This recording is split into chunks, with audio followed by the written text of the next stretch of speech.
ఫలిస్తున్నావు అని అర్థం.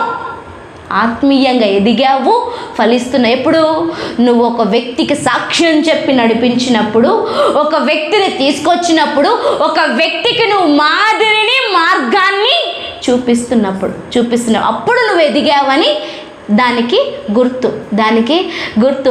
మేము ప్రార్థన చేస్తాం, మీరు ఇల్లులు కట్టుకుంటారు, పెళ్ళిళ్ళు అవుతాయి, ఆస్తులు వస్తాయి, కోడళ్ళు వస్తారు, కొడుకులు, అది ఇది అన్నీ అవుతాయి. ఇది కాదు, లిటరల్గా చెప్తున్నాను. It's not the blessing of the heaven. మీరు ఇక్కడ ఉండాలి కాబట్టి మిమ్మల్ని బట్టి దేవుడు అవన్నీ ఇస్తున్నాడు, మేము మిమ్మల్ని అడుగుతున్నాం. కానీ రియల్ బ్లెస్సింగ్, ఆశీర్వాదం ఏంటంటే పరలోకపు సంబంధమైన పిలుపులో పాలు పంచుకోవడం. ఏంటి? దేంట్లో?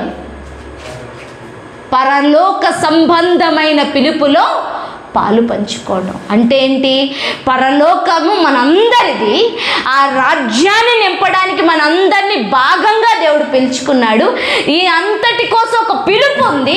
ఈ పిలుపులో ఏం చేయాలి? మనం నిలబడాలి. ఈ పిలుపులో ఏం చేయాలి? మనం నిలబడాలి. ఎప్పుడు అంటాను, ఈ ఇల్లు కట్టాలంటే ఒకడి వల్ల అవ్వదు, ఒక మేస్త్రి వల్ల అవ్వదు. ప్రతిదానికి మేస్త్రి ఉంటాడు. పునాదులు వేయటానికి ముందు బోర్లు తీయాలా, వాళ్ళు వేరే సపరేటు. మళ్ళీ వాళ్ళు ఎప్పుడు పడితే అప్పుడు రాడు, తెల్లవారుజామున మాత్రమే వచ్చి వాళ్ళ పని వాళ్ళు చేస్తారు. అదేంటి, ఆ ఫౌండేషన్ వేసే వాళ్ళు ఒకళ్ళు